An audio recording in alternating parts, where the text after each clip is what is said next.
Hello Taurus, this is Inspire 2016 with your weekly tarot reading for the week commencing the 5th of August until the 12th of August 2024.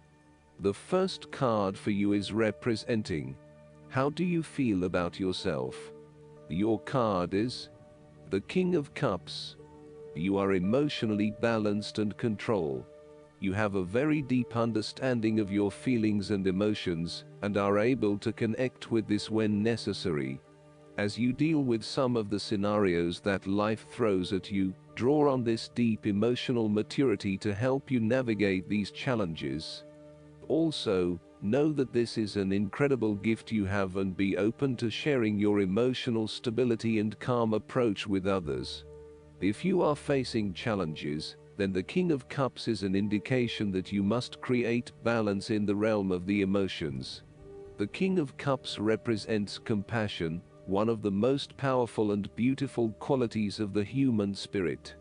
Ask yourself, how can I develop a stronger awareness of the unconscious without being overwhelmed by its power? How can I develop a stronger sense of compassion without falling into the trap of sentimentality?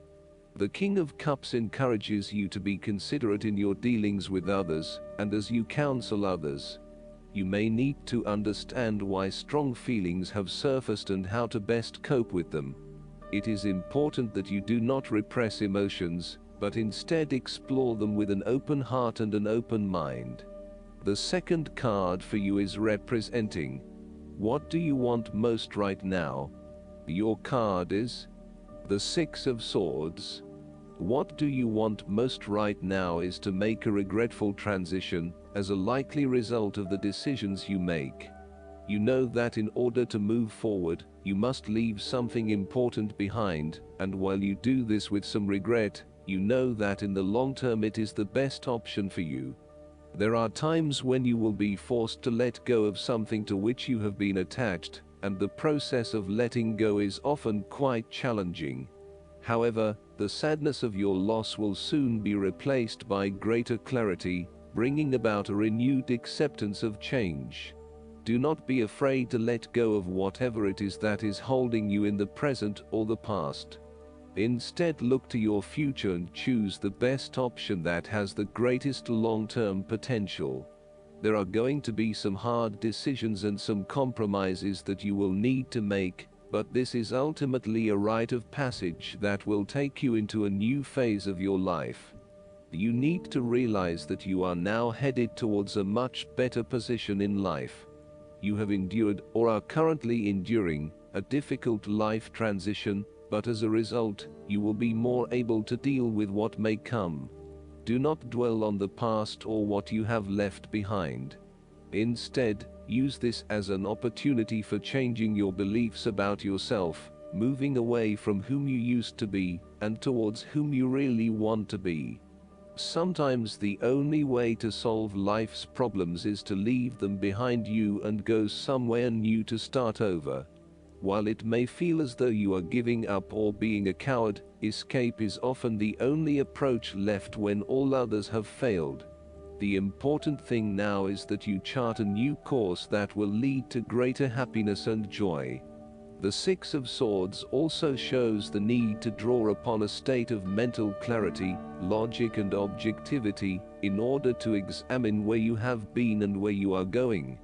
This mental clarity will also serve to smooth the way ahead, and make the passage from negative to positive as peaceful as possible. You can use your intuition to guide you through easy situations, and call upon your impartial and analytical nature when it is needed for a more complex decision. The third card for you is representing your fears. Your card is the Five of Wands. You are afraid and have tendency to avoid conflict wherever possible. You may find that any sort of tension or conflict makes you feel quite uneasy, and you wish it would just go away. So, you deflect a lot of that energy and just ignore the problem, if there is one. The trouble, however, is that in doing this, you may just be pushing some of your own concerns to the side, without really dealing with them or being assertive about them. Some conflict can be good, particularly if it is constructive and teases out the underlying issues in a way that then generates a better solution.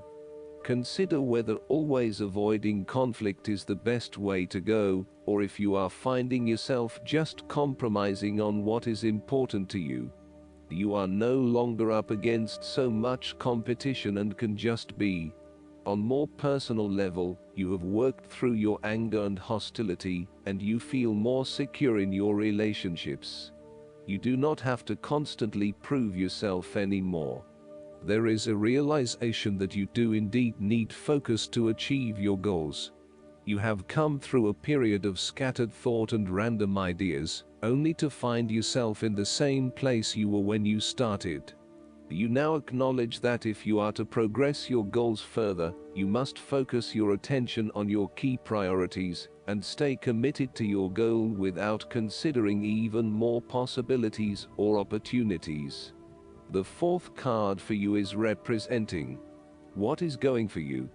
Your card is the Queen of Cups. You need focus on the emotional well-being of others, rather than relying on rational or logical explanation. You are here to support and to teach others, by drawing upon your own intuition and sense of calm and emotional connectedness. Learn how those in need cope with life's challenges and share your knowledge. Hug someone you care about. The Queen of Cups can manifest as a person in your life or as a part of yourself. There might be a mature female significant figure in your life, most likely from water signs. She is often like a mirror, reflecting the hidden depths of others back to them, so they can see their own mysteries for themselves. Thus, the Queen of Cups indicates that you need to trust your intuition and listen to your inner voice. Trust the sensations and the feelings you are getting from your outside environment. One of the greatest assets of the Queen of Cups is her ability to sense the needs of those around her. Due to her associations with the element of water, the Queen of Cups can be passive and receptive. Her sensitivity draws those who struggle and suffer towards her. In many ways, she is a safe harbor for others. Her ability to connect on a soul level enables her to remedy the broken hearts of others. Her warmth and genuine caring make her a beacon of light.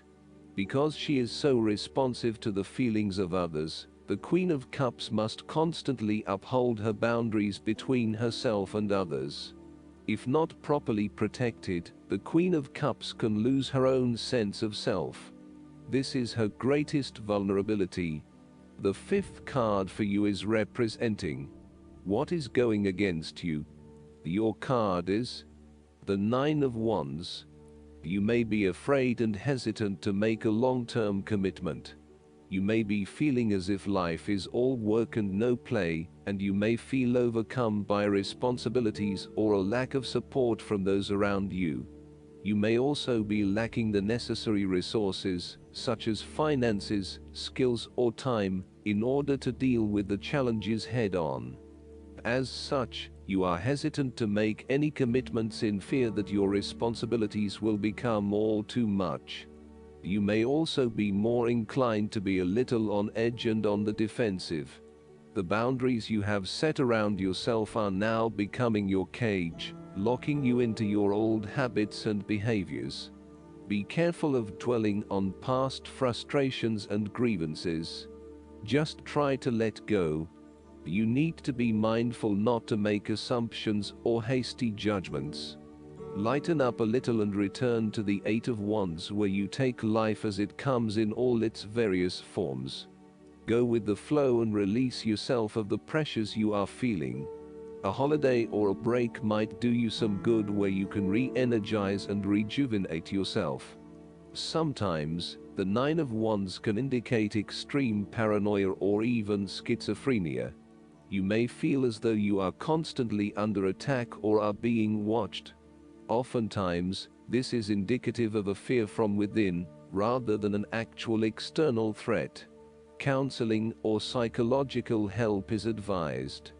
The last card for you is representing the likely outcome that you may have. Your card is the Three of Pentacles. Ultimately, you will experience prosperity and success in your goals only if you continue to work toward the fulfillment of your dreams and do not allow disillusionment to dampen your enthusiasm.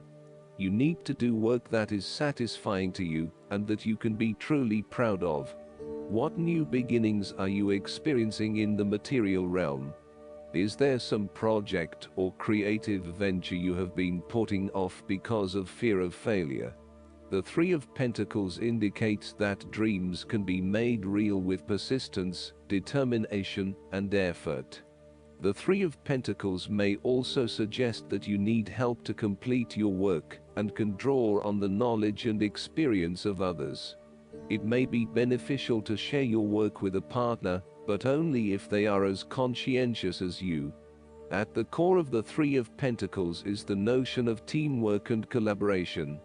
In the card, we see a young mason working hard on building part of the cathedral. The two monks enter, with their worldly knowledge and spiritual understanding, to bring a new perspective to the mason's work.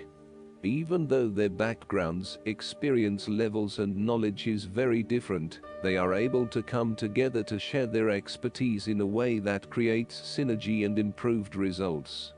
There is no us and them or any sense of superiority. Rather, each person has something unique to offer and is willing to learn from others involved in the project. Everyone is getting the job done together and is contributing to the group through effective listening and sharing. This is a positive card to see when teamwork, collaboration, and cooperation are required between parties with different levels of experience. Last but not least, the guidance card for you is the Grief Work. This card signals that your heart needs some healing from one or more losses. There's grief work to be done as a way of moving forward with your life. Already you can think of how this specifically applies to you. Unhealed grief is compounded by each subsequent loss. Although it's uncomfortable to mourn and cry, sometimes this is the only path to healing. That's why it's best to heal with an experienced grief counselor, grief support group, or trauma-trained therapist. Loss is one of the more painful processes of change, yet it can also help us develop compassion and more appreciation for life. I hope that you enjoy everything, and if you like the reading, just please click subscribe and you will get instant notifications every time we publish a new video right to your YouTube. Thanks.